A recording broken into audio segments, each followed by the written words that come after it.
Okay, so now you're going to watch part 2 of the 8 books I read this month. So these are the 4 other books that I read this month in March.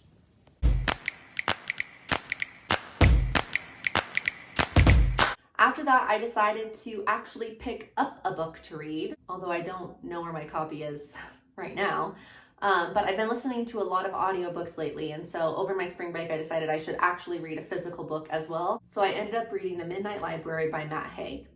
This is a book that was like a bestseller at Barnes & Noble for a while. I had seen some friends read it and I really wanted to read it. I think the cover is really intriguing, and any book about a library, like, sign me up. I love reading. I actually didn't know what this book was going to be about at all, and that's typical for me. I pick books that look interesting to me or that friends have recommended, and I like to go in blindsided so that I don't know what to expect. I was really surprised with The Midnight Library, and I'm glad I finally read it because it was really good and heartwarming. I liked it so much. The story focuses on Nora, who at the very beginning of the book, you can tell she's incredibly depressed and is starting to feel like life is just not worth living and that she's an epic failure. And so at the very beginning of the book, she decides that she wants to commit suicide. Shortly after she makes that decision, she arrives in this place that's like in between life and death called the Midnight Library, where she sees a librarian with whom she used to play chess as a little girl. The librarian tells her that she's basically in between life and death, and that she's there because she needs to basically confront her regrets and look at other alternative lives she could live out to see in which life she would be most happy. Like, what would have been the best path for her life? And so she starts by holding this giant heavy book of regrets that has every single regret that she's ever had in there, like not continuing with the band that her brother was in, or not going with her friend to Australia, or not ever going to study glaciers. She has all of these different kind of big ideas of what her life could have been like, but she really didn't pursue any of those. Should she have married this one guy? Who knows? And so she has a lot of regrets, kind of feels like maybe those lives would have been better. And so as she looks through these books, this book of regret, she starts to decide which lives she wants to explore. And each life is its own little story. So she says things like, I want to read the book where I choose to marry my ex-boyfriend. And so she opens the book and is basically transported into that version of her body and is kind of living out her life. And she gets to see what that life would have been like. And anytime she starts to become really unsatisfied, she transports back to the Midnight Library as it's clear that that wasn't the life for her. So throughout this book, she ends up getting to live out multiple different lives in multiple different universes, and discovers that what she felt like would have been a better life isn't actually a life that brings her joy, isn't a life that solves the problems that she has. Even when she's in a life and she actually enjoys what she's doing, there are other things that have happened in that life that make that life not worth staying in for her. I love this book because it deals with such a heavy topic of depression and regrets. And I think a lot of readers can relate to it, of wondering, like, what if I had done this instead? Even I've thought that. What if I had decided to pursue music education instead, or journalism in college instead of elementary education? Where would I be now? What if I hadn't taken that job? What would I be doing now? So a lot of people can relate to that inner conflict, and I think it's one of the things that makes this book so enjoyable to read. Throughout the story, Nora realizes that ultimately none of these lives are going to bring her the joy that she seeks, but she also seeks a new desire for living once she's seen the potential that her life could have. Things that I liked about this book: one, I absolutely love the multiverse theory. It's why some of my favorite books are focused on the multiverse theory, like 1,000 Pieces of You and also Dark Matter. I love that a library was the in-between for her. We end up meeting another character in the book where his in-between life and death is actually a video store. So it seems like that's unique to each person, and I found that really special, and it kind of made me think, what would mine be? I liked that it dealt with depression and got me thinking about my own mental health and the areas of my life in which I have regrets. And again, I think so many people could relate to this book because I think it's a very common thing to wonder what if about our own life. So ultimately, I gave this book 5 stars. I thought it was great. There was nothing I didn't like about it, and I would absolutely recommend it. After that, I decided to read a book called The Warehouse by Rob Hart. This has been on my TBR for a while, and I don't know why I kept putting it off, but I'm glad I finally read it. It's a science fiction book set in the future, and it's basically like, what would it be like if Amazon bought out all these other companies and was basically like almost the government? This story is set in a future where it seems like global warming has become a serious problem.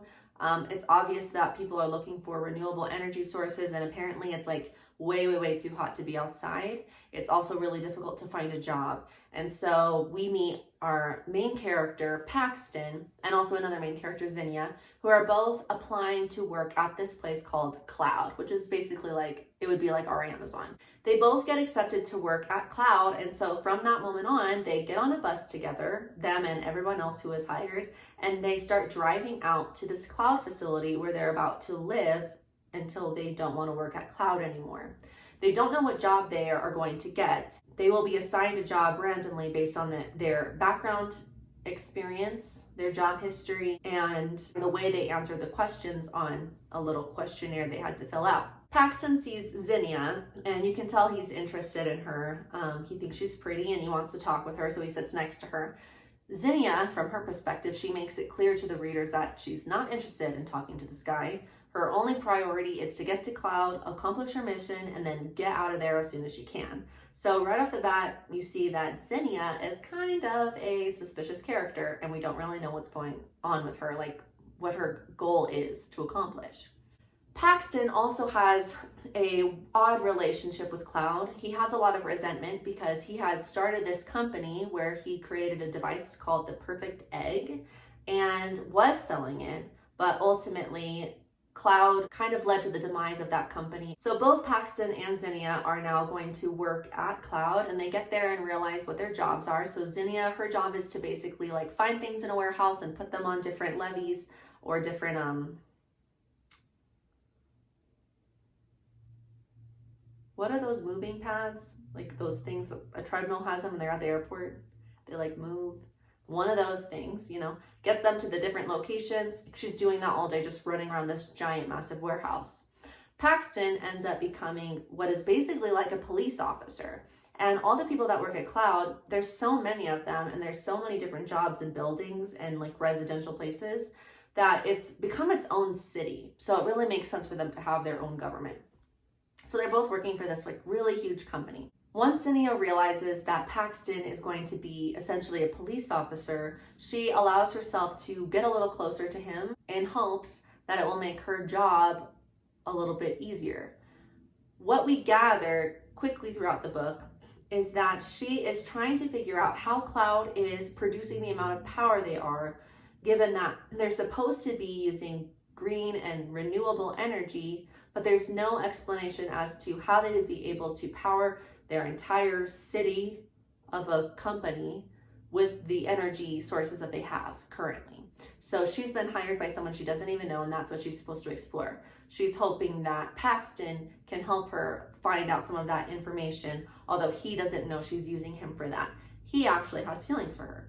Anyway, that's kind of the main situation of the book, and then the problem just becomes Zinnia trying to accomplish this mission, and Paxton and Zinnia's relationship, and how her mission is going to impact Paxton as well. Things that I really like about this book is that it's science fiction. It's one of my favorite genres. I also like that it's realistic. Like, I could actually see something like this happening in the near future, given how much power Amazon already has. I have a lot of anxiety about the fact that bookstores are going out of business, and I feel really guilty every single time I buy a book off of Amazon because I feel like I have to support Barnes & Noble and the library.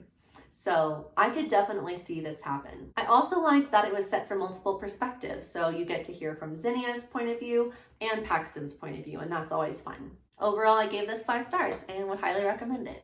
The second book I read this month was called It Ends With Us by Colleen Hoover. I picked up this book with some reservation because I have heard negative things about Colleen Hoover and the way that she tends to romanticize abusive relationships. I did end up really liking this book, but I couldn't give it 5 stars just because, once again, I had some of those reserved emotions of, is she romanticizing abuse? Let me tell you what the story is about. The story starts off from the perspective of Lily. Her name is Lily Bloom, and her father has just passed away. and she has kind of escaped to the rooftop of this apartment building to get some peace and mind to think.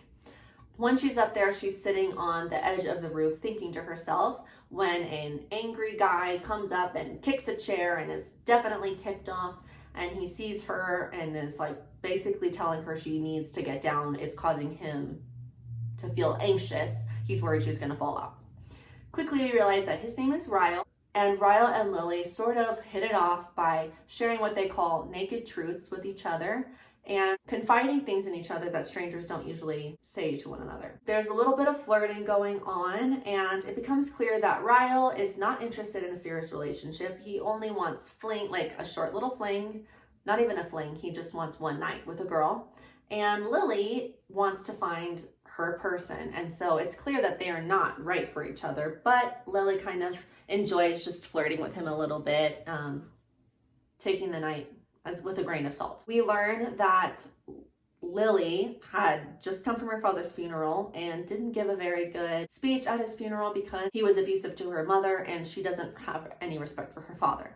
So that becomes a really big part of Lily's past. Well, Ryle then has to go into work, and so they both kind of realize that they're never going to see each other again, and so they leave, and then we pick up with the story 6 months later.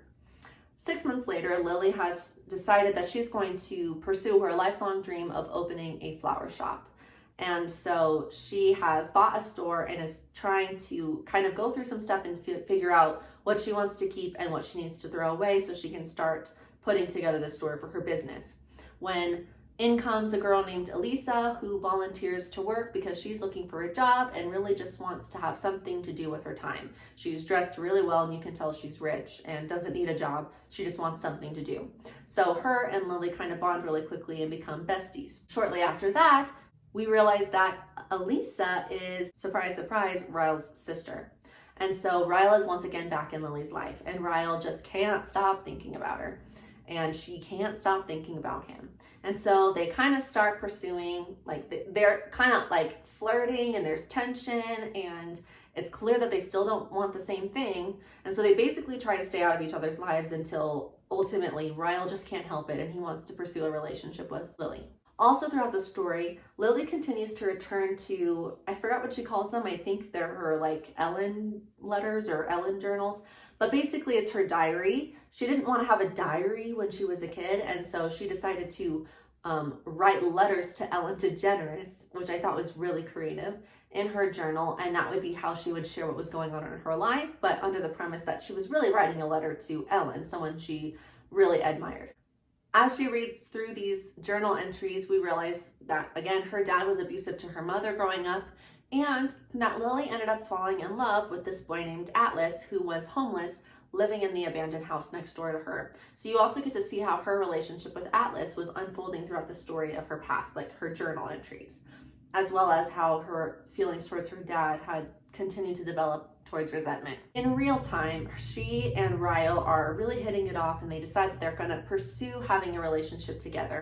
Everything seems like it's fine until one night, after having some wine together and sharing some laughs, Ryle goes to take a casserole out of the oven, burns his hand, and Lily thinks this is hilarious and kind of starts laughing at him, and he turns around and hits her and she blacks out.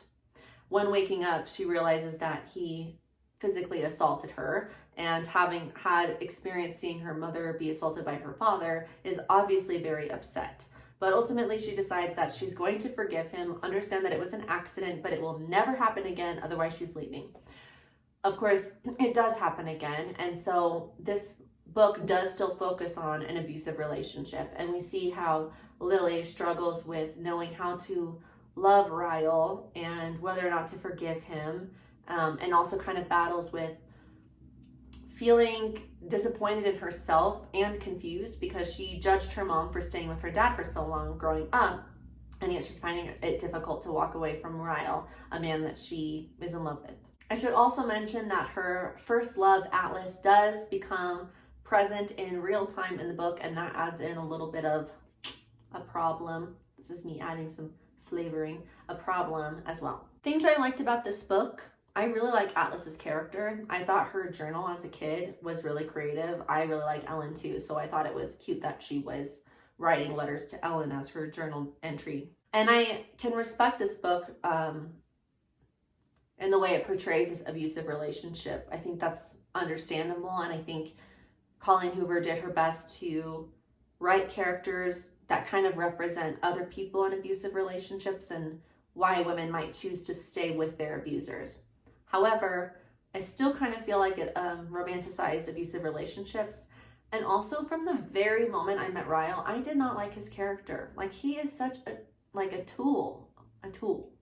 He is selfish. Many of the parts in the book that I feel like were supposed to be cute and like, oh my gosh, like Ryle's so cute, I was like, ugh, like Ryle sucks. Like, how can she think this is cute? How could anyone think this is cute? And I'm talking about before the abusive stuff. Like, I'm talking about when he's like knocking on her door and he's like, please, just one night and then I'll forget about you. Like, I can't stop thinking about you. I just need one night with you and then I'll feel fine. Like, that is so toolish. Like, I can't respect him at all. It makes him seem like such a jerk, and I could never have romantic feelings for somebody like that.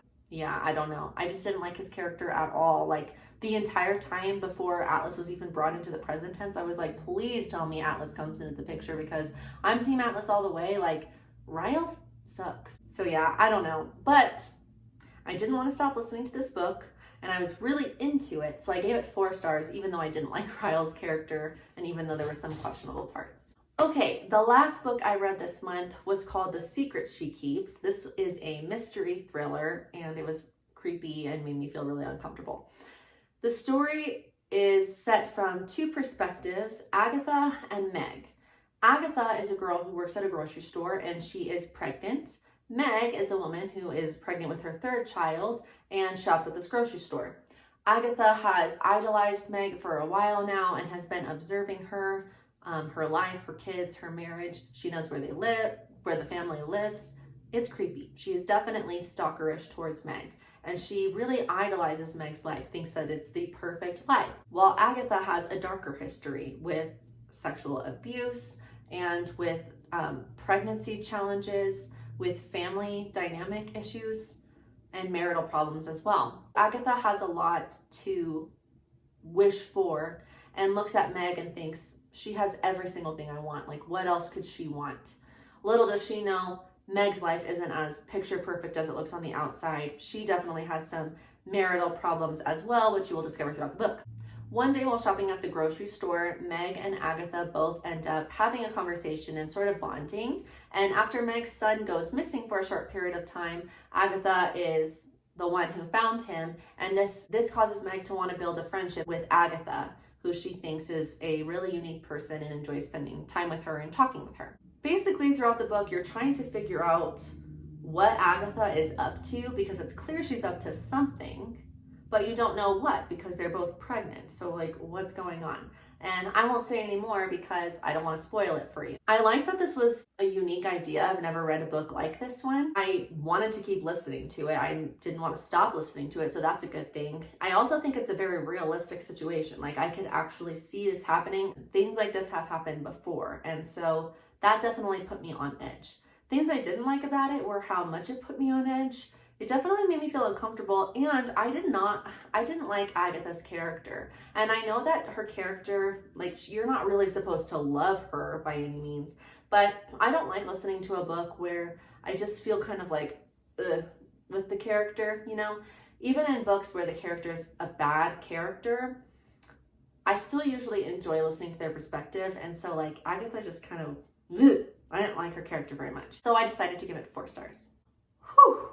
Okay, those are the 8 books I read this month. Hopefully you find something that you want to read soon. Maybe one of these books seems like they'd be interesting to you. I do feel like I did a fairly decent job of reading different books from different genres. Like, I had some science fiction, some thriller, I had romance, fantasy. So hopefully one of those books will appeal to you guys.